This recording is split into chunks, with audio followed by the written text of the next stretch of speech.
Welcome back. Unless you're one of the very fortunate few women who have never had a urinary tract infection, you know the symptoms well. You might feel a frequent urgency to urinate, yet partially to urine when you go. Your urine might be cloudy, blood-tinged, and strong smelling. While there are several categories of urinary tract infections, our focus today is recurrent urinary tract infections. Well, joining me today is Dr. Samson Shonowo, the medical director of Shonowo Hospital. Good to have you join us today. Thank you. I'm happy to be here. Absolutely. Okay, so talking about urinary tract infection, though we want to focus on recurrent urinary tract infection, but just before then, talk to us about urinary tract infection. Is it peculiar to women alone? No, it's not peculiar to women. Both gender can have urinary tract infection, although women have a 30 to 40 times more chance to have it than men. And like they say, some say 4 out of every 10 women have urinary tract infection. Some say 6 out of every 10 women have urinary tract infection. It's basically an infection of the urinary system. The urinary system is that which produces and stores urine. So it starts from the kidneys that produce the urine, goes down through the tubes called ureters into the bladder that stores the urine, and comes out through a tube called urethra. So the infections can come, it comes in through the urethra. That's the tube that passes out the urine, goes into the bladder, then through the ureters into the kidney.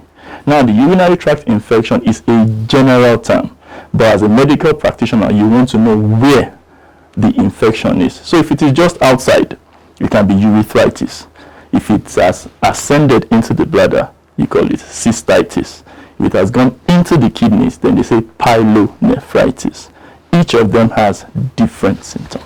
All right, talking about these things now, is there anything that's responsible for the site of the infection, or it just happens anywhere? When it comes in through the urethra and it is urethritis, if not treated, it moves up to the next level, which is the bladder.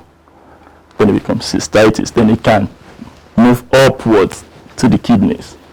Pyelonephritis. All right, so it's about you not treating it, when it starts. Talk to us about the symptoms then. Like I said, the symptoms depends on which level. Well, generally speaking, you can pick from each of these. Generally speaking, it's an infection. Once the bacteria enters into the urinary system, it causes infection and inflammation. So that is just basically the symptoms. You have symptoms of irritation, like frequency. It's a medical term, means you want to go to the toilet frequently. There's the urgency. You have that feeling that you want to urinate now. There is what they call nocturia. You have this urge to urinate at night. Then there is dysuria, painful urination. Now, if it is just the urethritis, now there might be discharge and painful urination. If it has ascended into the bladder, there might be cloudy urine, blood in urine, and pain above the pubic bone. In medicine, we call it suprapubic pain. Supra means above the pubic bone.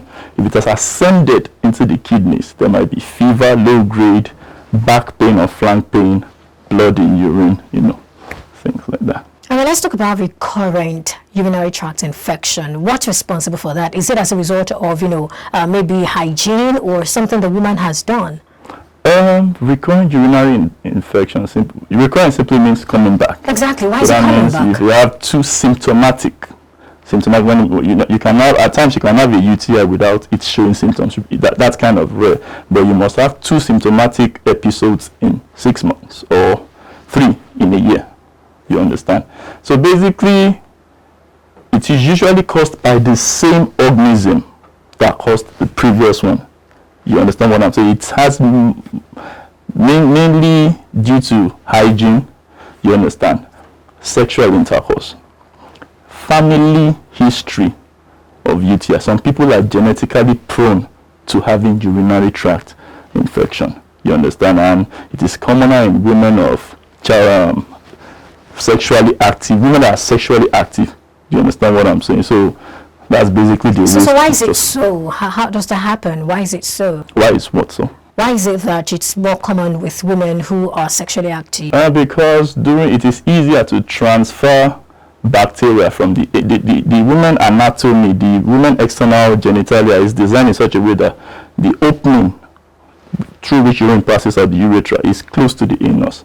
So there can be, sex makes it easy to transfer bacteria from the anus into the vagina. And it is also common in people who shave their pubic hair as well, because the pubic hair is meant to protect against UTI and STIs and some other things, because the hair traps bacteria and produces a chemical called sebum that kinds of protect, against those things. But people these days, it's a social thing to clean shave and everything, so that also promotes the transmission of bacteria into the urethra. And like they say, people who use condoms, and the condoms contain spermicidal cream.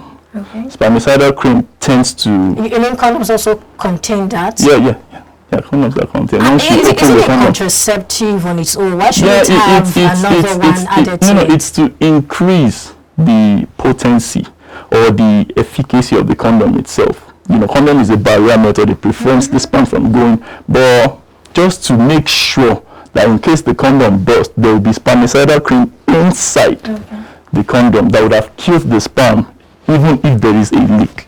So that spermicidal cream tends to reduce or kill the bacteria, the good bacteria, the lactobacilli inside the vagina, that will promote the growth of other harmful bacteria that can then spread from the vagina into the urethra, since they are close to each other. All right, there is also this talk about, menopausal women also being at great risk. Why is that so? The thing is, when a woman reaches menopause, the female hormones, the estrogen and everything tends to reduce. Estrogen is the female hormone. Estrogen on its own has anti-inflammatory effects. You understand? That is why women who are menstruating, because at that period the estrogen is low, women who are menstruating also have a tendency to have UTI around the period of their menses when the estrogen is low. But in menopausal women or postmenopausal women, the estrogen is perpetually low. So I'm sorry. That's fine. You understand? So then their vagina tends to atrophy and there is dryness.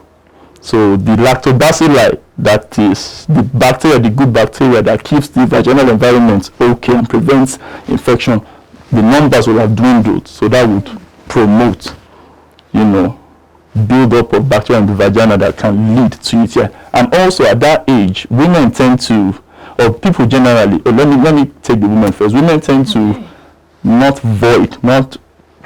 release all their urine at once when they go.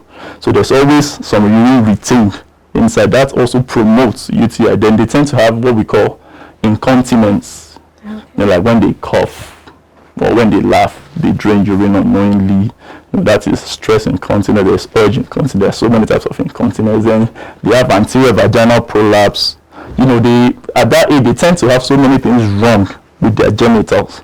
You understand? And if they also had a history of UTI before they became menopause, they will most likely continue. All right. So let's talk about prevention now. How do we prevent, women, or how do we... We've been talking about women as if it's just about them, but maybe because they are the ones who, tend to have it more. So talk to us about prevention. Prevention prevention of UTI is basically how you prevent bacterial vaginosis, or what people call toilet infection. It's the same thing, you drink a lot of water. Some people say when you have sex, you go to the toilet and urinate immediately. Some say you wash up immediately after having sex. I would say do not shave clean. Leave some. It doesn't have to be bushy, but leave some hair. The pubic hair has its own functions. Wear cotton underwear. You understand? And don't wear panties when you're sleeping. All those unnecessary vaginal products, avoid them. Douching. Yeah, wipe from front to back, and not back to front. Whatever you take from the front to the back can take anything. The front is very delicate, basically things like that.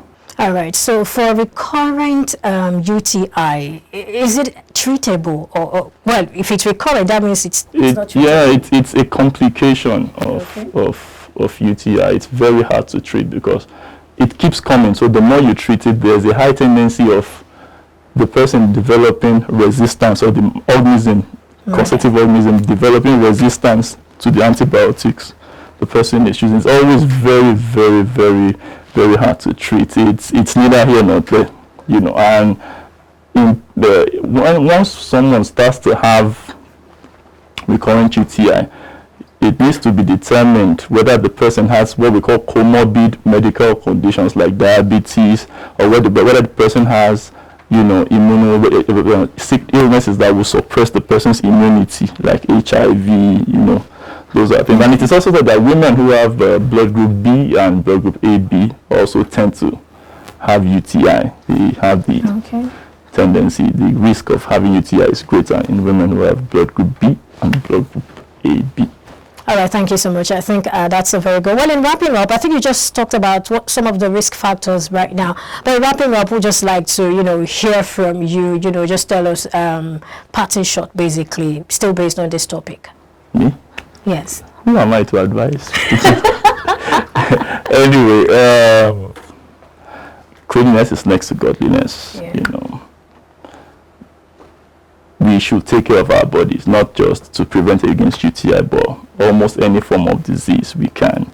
Most people think it is when you are young that you tend to enjoy yourself more, but you will find out that there is an enjoyment for every phase of your life. When you're supposed to be attending parties and going for children's weddings when you are old, it will be not nice to be spending it in the hospital. Your body is the only place you have to live in, so please take care of it. Thank you so much, Dr. Samson. You're welcome. All right. Well, many thanks for joining us today. It's been a wonderful one listening to Dr. Samson Shonawa, the Medical Director at Shonawa Hospital. My name is Perpetua Fasami Peter. Do enjoy the rest of the day. Bye for now.